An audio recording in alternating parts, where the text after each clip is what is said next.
de la Société sénégalaise de néphrologie, dialyse et transplantation. Il s'agit d'un homme très sensible, serviable social ni ñu ko waxee, monsieur Abdou Niang, la parole est à vous. ñëpp ñi fi ñëw tey ku ci nekk ci sa tur ak ci sa sant bés bii ñu boole tey nag dafay bés boo xam ni si na ngeen xam ni fii ñuy wax ak yéen àdduna wërngal képp ñi ngi koy célébrer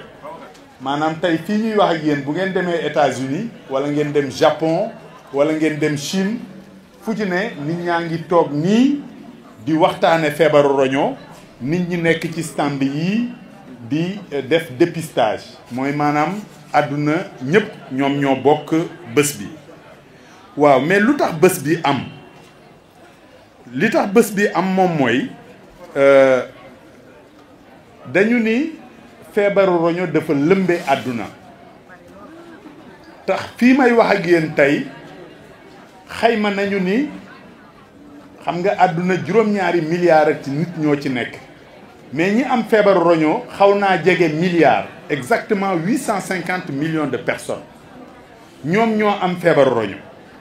mais li ci gën a doy waar du loolu li ci gën a doy waar mooy ñi ëpp ci ñi ko am xamuñu ni am nañu feebar bi te loolu tey bu ñu ko defee ci sunu jotaay bii ñu toogee day mel ni bari na ci ñu toog ci jotaay bii tey pour ñoom amuñu feebaru roño mais xëy na am nañu feebaru roño looloo tax Société internationale de néphrologie ñu déggoo ni bés bi thème bi ñu koy tudde mooy na ku nekk tey boo xëyee suba nga laaj sa bopp ni waa man ndax samay roño normal nañ looloo tax ngeen gis ñu bind ci t-shirt yi est-ce que mes reins fonctionnent normalement fonctionnent bien loolu nag ñu bëgg ci bés bii wala ci semaine bii wala ci weer wi ñi toog fii ak ñi nekk ci kër ga yépp ku ci nekk nga ni man de dinaa ko laaj sama bopp te dinaa fexe ba am ci tontu waa li tax lu ñuy laaj loolu mooy dañu gis ni boo amee feebaru roño mën ngaa dund ak moom fukki at ñaar fukki at te doo xam ni am nga ko mais fi ngay xamee ni am nga ko mooy fekk na booba yàq na lu ëpp 90% ci rein yi fi mu ne malade yi toog fii yëpp ku ci nekk boo waxtaanee ak moom dana la wax ni loolu la dund parce que amoon na tension wala amoon na diabète ndaxam mi ngi ko doon faj wala mi ngi doon sàggane faj ba mais moom dafa jékki-jékki commencé di wàccu xelam di teey mu dem gis docteur ñu ni ko yow foo nekkoon say roño yàqu na donc loolu moo tax ñu ni bés bii bëgg nañu ku ci dugg ba génn ci au moins nga mën a wax ni man dey seet naa samay roño docteur yi nee nañ ma samay roño mi ngi liggéey normalement léegi nag loolu nee naa leen li ko waral mooy feebaru roño ñàkk a wax moo tax dañ koy wax le tueur silencieux mooy reykat bi nga xam ne si dafay yoot léegi nag li ci gën a doy waar moom mooy bés bu demee ba feeñ ci yow ñu ni moom bu feeñee ci yow ba nga xam ni si yàq na li ëpp ci roño ba bu boobaa pour nit ki mën a dund dafay soxla machine kooku mooy machine de dialyse ma nga ne leen ñu teg fële bari na nag ñoo xam ni si dañuy dégg dialyse di ko tudd boo xam ni si dialyse demewul noonu mais ñàkk a xam li mu waral dafa bari parce que tey jii jongama ji taxaw fii léegi wax ñu bari danañ ni mais kii xanaa du moom mooy malade buy dialyse mais malade yi dialyse nii la ñuy mel wala ñu gën a wér kii te lenn rek moo leen wutal ak ñun mooy ñoom bu ñu xëyee danañ soxla machine bee ñetti yoon ci semaine bi machine bi nettoyer leen seen deret ñeenti waxtu bu ñu fa jógee dañuy dem xëy defi seen liggéey wala bu ñu wàccee dañuy defi seen liggéey ñoom ak ñun ñëpp ñun ñooy yem mais donc ñun lan la ñu leen ëppee mooy ñu am roño yu doy mais fi ñuy waxee loolu lu tax sénégalais bii mën a am lii am keneen koo xam ne si mi ngi am feebar bi ñëw seet si docteur Sarr démb ñu xam ni malade bi bu ñu ko tegee ci machine bi mu dund comme kii mais moom yàlla def na amul place ñu ni bon kooku day faatu loolu ci ban yoon lañ ko teg loolu amul justice amul équilibre looloo tax ñu ni ñun sénégalais yëpp war nañ ko nangu xamandoo feebar bi ba pare ni nag ñun ñii di faju rek du ñu faju dem toog mais ñun ñi nga xam ne si suñu yaay wala suñu papa wala suñu nijaay moo am feebar bi ñun ñooy xeex ba mu am place mën a continuer dund te ku nekk xam na ni fii ku fiy dund yaa nga yor fukki nit wala ñaar fukki nit sa gannaaw mais am nga feebar boo xam ne si da ngaa war a faatu ndax amoo loo fajo loolu yaakaar nañ ni war na mën a jóge ci réew mi parce que nag boo génnee Sénégal dem ci réew yi ñu jege wala réewu tubaab yi nit du soxla dialyse ñu bàyyi ko mu faatu ndax jotul ci machine mais nag loolu bala ñu cay yegg il faut que ñun ñii ñëpp ku ci ne xalaat loolu nangu ko ba pare léegi nag def sa këmtalaayu kàttan ba nga xam si ñëpp ci réew mi danañ mën a faju non seulement danañ mën a faju mais xam nañ ni léegi li gën a baax ci faj yi moom mooy ñu may la deret ñu may la rein mais ñun bi ñu defee suñuy enquête gis nañ ni tey jii soxna si toog fii bu soxla woon roño ñàkkul magam wala rakkam wala jëkkëram wala jabaram wala doomam yu ko mën a may roño waaye nag loolu doyul il faut nga am lu tolloog fukki million ak juróom pour mën a def opération boobu loolu tamit xam nañ ni sénégalais yëpp seen loxo jotewu ko donc état daf ci war a dugal loxoom ni mu dugalee loxoom ci dialyse ba nga xam ni si nit ñi ngi mën a dialyse li ñuy terminer nag mooy ñi nga xam ni si seet nañu seen bopp ñoom gis nañ ne amuñu feebar roño waaye nag man damay wax toujours boo nee amuma ko da nga naan amuma ko tey parce que ñàkk koo am tey wax terewul nga mën koo am suba wala ginnaaw suba loolu nag lan ngay def pour bañ koo am loolu la ñu bëgg élèves yi yóbbaale ko seen classe suba partagé ko ñii fi ñëw aussi bàyyi seen mbokk ca kër ga bu ñuy dem yóbbaale ko ba nga xam ni si ki nga xam si moom feebaragul moom nan lay def ba bañ a feebar li ci njëkk dañu ni na nga nekk koo xam si da ngay tàggat sa yaram gis ngeen léegi ñu bari du ñuy faral di dox wala di def sport te dañ ne rek na nga dox fukki minute ak juróom lu gën gaa néew bés bu nekk ci semaine bi na nga ko def juróomi yoon loolu mën na laa randal doye di roño leneen li ñu gis ni mën na koo joxe mooy feebaru tension ak diabète parce que jàngat nañ ni fii ci Sénégal ku yàq say rein boo ci jëlee fukk ñu nekk ci salle de dialyse bi juróom-ñaar yi diabète ak tension moo leen ko jox ñu ni bon nan la ñuy def ba yàlla musal ñu ci diabète ak tension ñu ni nañu wàññi xorom si ñuy def ci ñam yi xam nga loolu nag wax bi moo gën a yomb jëf bi xam nañ ni jeeg ji li ñuy def ci xorom bi ak saf-safal bi dafa bari ñu ni nañ ko wàññi leneen li mooy lan ñu ni nañu wàññi suukar si ak nañu wàññi dëwlin ji fexe nag ba aussi bañ a am yaram parce que gis nañ ni yaram bu bari loolu dafay joxe feebar bi ñu ni lan la ñuy defati ñu ni nañu bàyyi cigarette ak aussi jël garab goo xam ni si kër docteur bindalu la ko parce que gis nañ ñoo xam si dañoo yàq seen roño loolu moo leen ko jox ñu ni leneen ni lan la ñu ni reen yeeg seeñeen yi ngeen dégg nit ñi naan day faj roñoog day faj lii ak day faj lii ñun gis nañu ñu bari ñoo xam si dañ koo jël ci machine de dialyse la ñu mujje donc ñu bëgg nit ki bala muy naan mu xam li muy naan lan la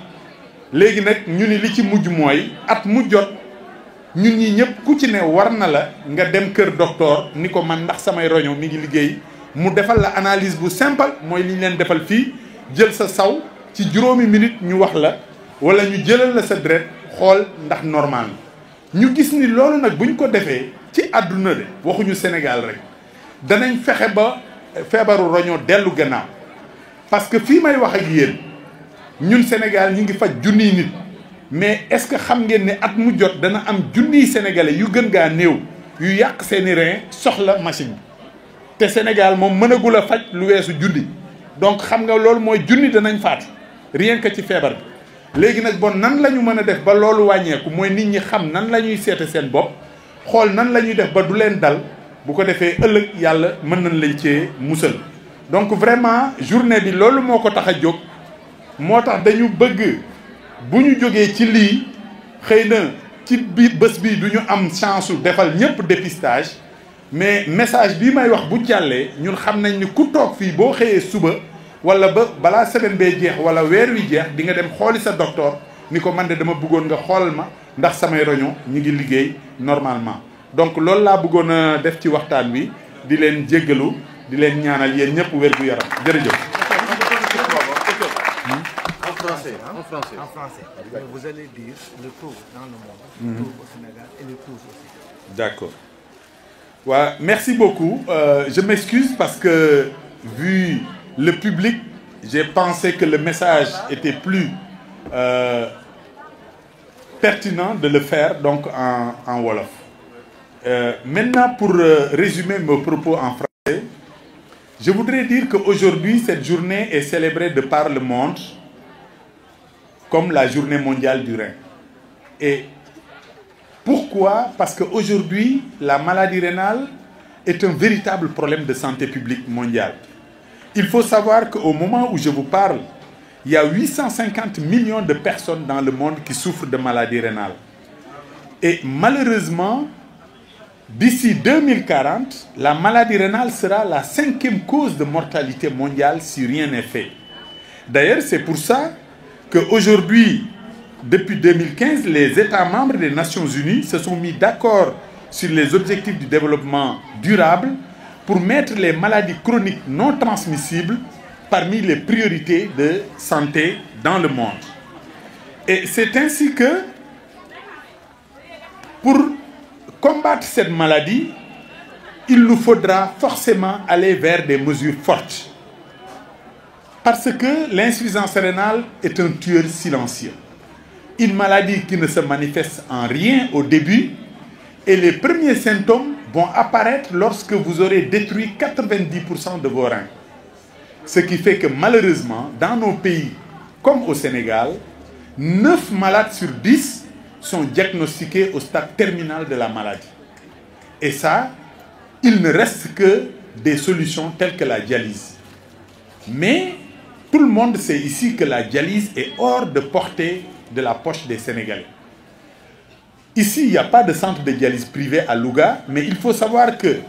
pour vivre 1 an de plus en dialyse, il faut payer 12 millions. 12 millions, si vous vivez 10 ans en dialyse, vous aurez dépassé 120 millions. Ce qui fait que raison pour pouvoir vivre. Et pourtant, quelle est la différence entre 2 Sénégalais, l'un qui est dialysé par l'État du Sénégal et l'autre qui ne l'est pas? C'est que seulement l'autre a eu la chance de tomber malade plus tôt quand il y avait un poste de dialyse. Malheureusement, le suivant, il n'aura pas de poste de dialyse et on va le regarder mourir parce qu'il n'a pas l'argent pour vivre. Donc c'est pour ça qu'il nous faudra sensibiliser. Sensibiliser pour que cette malade régresse. Et il y a les moyens aujourd'hui, par la sensibilisation, de faire reculer la maladie rénale. Parce qu'aujourd'hui, on sait que c'est le diabète et c'est surtout l'hypertension qui cause 2/3 de maladies rénales. Mais l'hypertension progresse parce qu'on sait qu'à 50%, malheureusement, les Sénégalais aussi soignent mal l'hypertension. Parce que très souvent, quand une maladie n'a pas de symptômes, les gens ne voient pas la nécessité de dépenser 10 francs à 15 francs à prendre des médicaments alors que vous ne ressentez rien. Mais le problème, c'est que quand vous allez ressentir quelque chose, c'est déjà trop tard. Vous avez fini de réduire la quantité de sel dans... On sait qu'aujourd'hui, les Sénégalais consomment 1 gramme de sel par jour. Vous imaginez? Au moment où un Français consomme 6 grammes de sel par jour. C'est 5 fois plus. Et ça, nous devons éduquer nos épouses, nous devons éduquer les domestiques dans la maison pour qu'on réduise la quantité de sel dans l'alimentation. Deuxième mesure, il faut réduire le sucre et il faut réduire l'huile. Il faut éviter aussi le surpoids. Malheureusement, au Sénégal, être drianké est un signe de beauté. Mais malheureusement, on a vu que être obèse peut donner une... Donc, il faudra tout faire pour éviter de prendre trop de poids. Alors, l'autre chose, c'est qu'il faut éviter le tabac et il faut éduquer. Ce qu'on appelle l'automédication, c'est de prendre des médicaments qui ne sont pas prescrits par un agent de santé. C'est qu'aujourd'hui, il y a beaucoup de charlatans qui restent dans une structure de santé. C'est très simple. Vous avez vu la personne en 5 minutes, on lui prélève ses urines et on peut savoir si ses reins fonctionnent normalement, ou on lui prélève du sang et au bout de 24 heures, on peut lui dire si son rein fonctionne normalement ou non. Donc vraiment, c'est ce message que je voulais que tous ceux qui sont ici puissent apporter dans leur foyer, dans leur ville pour faire partager avec les autres. Je vous remercie de votre attention. Alors, par rapport aux dons d'organes, vous savez qu'aujourd'hui, le Sénégal finance la dialyse. Mais malheureusement, au moment où je vous parle, le don d'organes n'est pas encore financé. C'est pour ça que nous avons avec nous le professeur El Hadj Farika, qui est le président du Conseil national du don et de la transplantation d'organes. Donc, il est important que nous, populations, nous puissions être sensibilisés pour demander solennellement à l'État du Sénégal, comme il soigne des malades qui sont en dialyse, de pouvoir les aider à transplanter. Et le message qu'il faut savoir, c'est que aujourd'hui, Madame Sen, l'État va dépenser chaque année 12 millions pour les dialyser. Mais si on le greffe demain... Madame le préfet du département de Louga, Monsieur le vice-président du conseil départemental de Louga, Madame l'adjointe au maire de la commune de Louga, Monsieur le directeur de la lutte Monsieur le directeur régional de la santé, représenté par le médecin-chef de district de Louga, Monsieur le directeur régional, Mesdames et Messieurs les chefs de services régionaux et départementaux, Monsieur le président de la Société sénégalaise de néphrologie et de transplantation, Monsieur le président de l'Association des hémodialysés et insuffisants rénaux, Monsieur le président de l'Association des malades insuffisants rénaux du Sénégal, Mesdames et Messieurs les représentants des partenaires au développement, chers acteurs communautaires, chères populations, distingués invités en vos rangs, titres et qualités et grades. Mesdames et Messieurs, c'est avec une grande fierté que je me retrouve parmi vous en cette matinée du 13 mars pour célébrer la Journée mondiale du rein. En effet, les maladies non transmissibles gagnent du terrain dans le monde. Elles sont responsables de 74% de la mortalité et les pays en développement supportent plus de 80% du fardeau. Les pays africains, notre pays en particulier, est dans une phase de transition épidémiologique. Ainsi, selon la dernière évaluation de l'Organisation mondiale de la santé, en 2022, la mortalité liée aux maladies non transmissibles est estimée à 53%. Ces maladies sont responsables de 80% de la mortalité prématurée,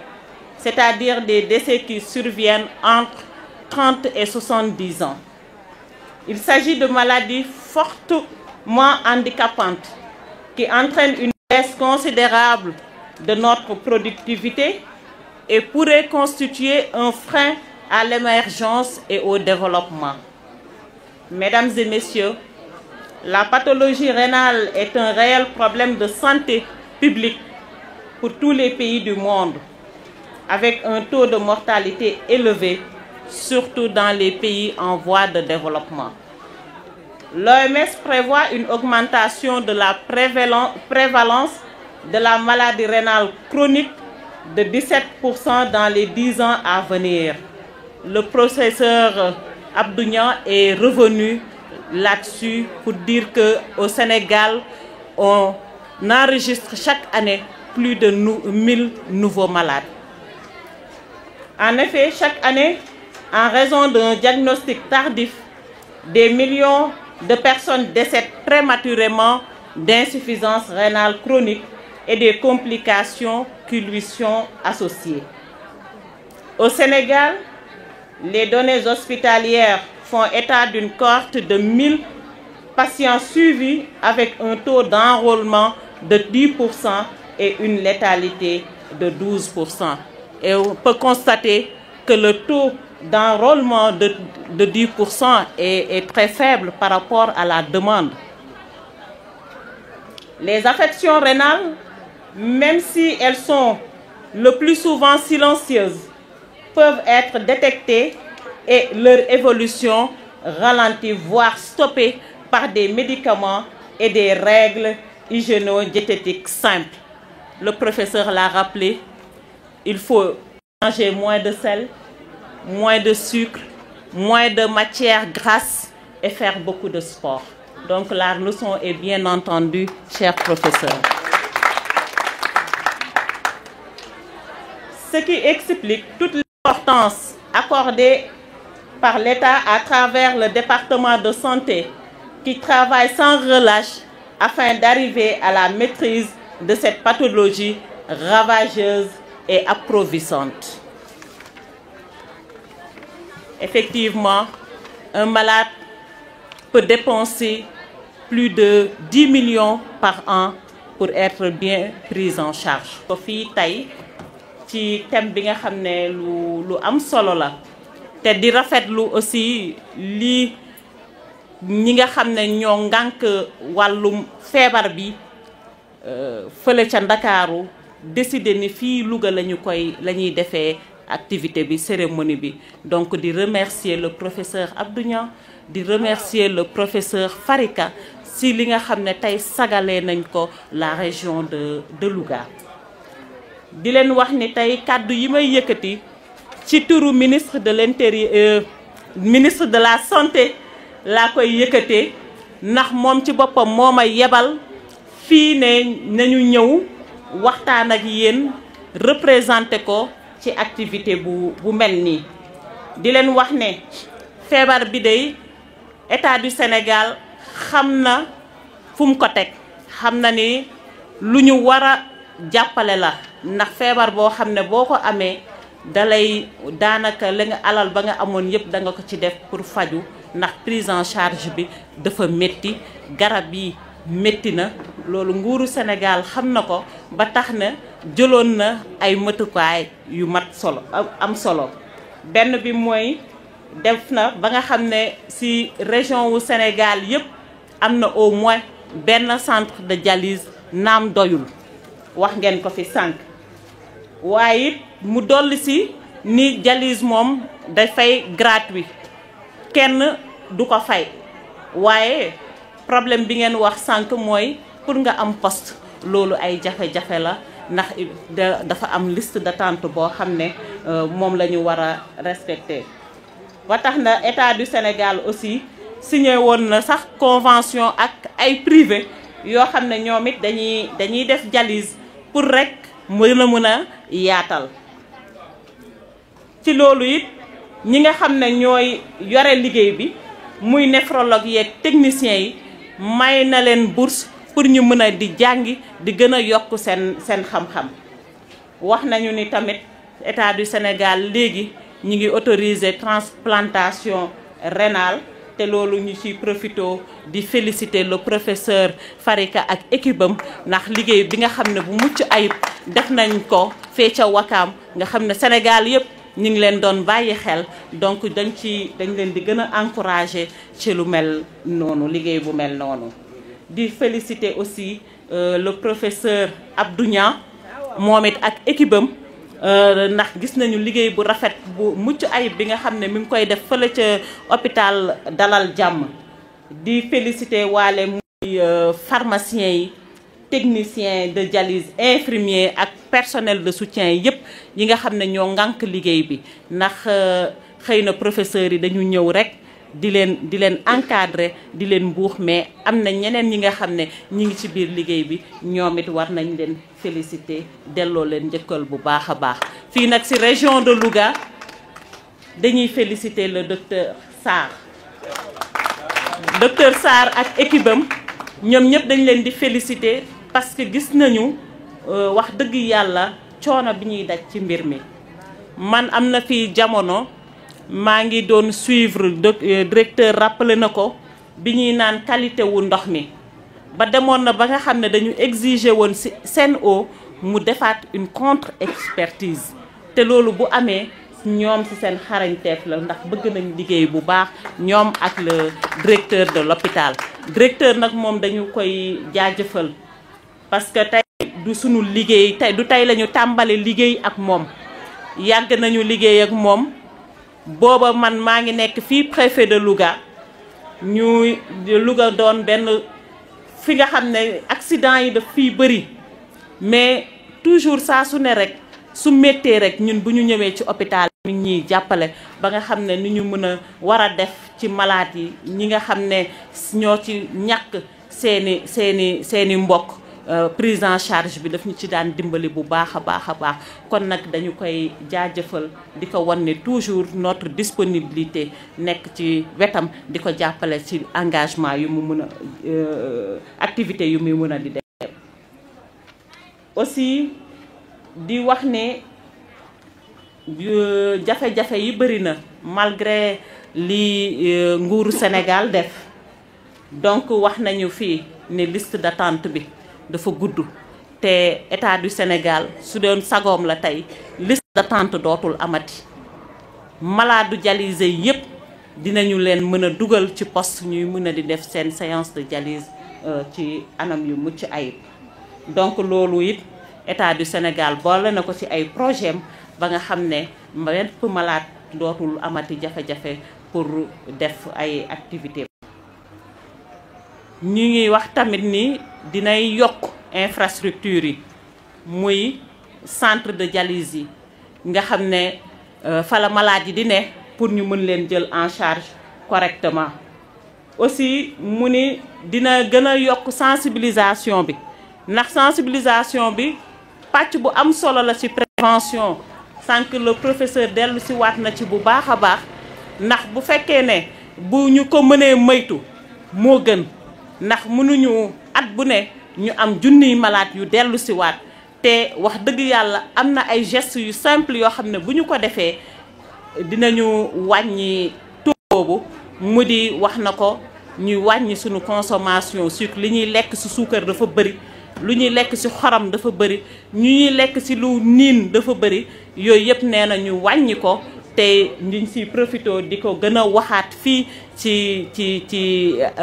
audience bu mel nii di waxaat aussi ñuy faral di yëngal suñu yaram di def sport professeur dellu si waat na ci te li ñu gën a rafetlu ci jotaay bi mooy xale yuñ ci boole ndax xale yooyu ñooy dem ci seeni moroom di leen mënan di wax ne ah ñun dey activité ba ñu demoon nangam ak nangam lañ fi jële ñooñu it bu ñu demee seen biiri kër di ko fa waxaat wax dëgg yàlla loolu lu am solo la ndax xale yi kat ñoo yore avenir suba te tey fi ñu taxaw ni suba ñoom ñoo fiy taxaw te buñ ko teelee xam rek dinañ ci jël ay matukaay ba nga xam ne prévention bi dinañ ci def ay jéego yu am solo di wax ni it liggéey bi tamit ñun ñëpp a ko lëkkaloo bu fekkee ne état la mooy le pouvoir public muy au niveau national et au niveau déconcentré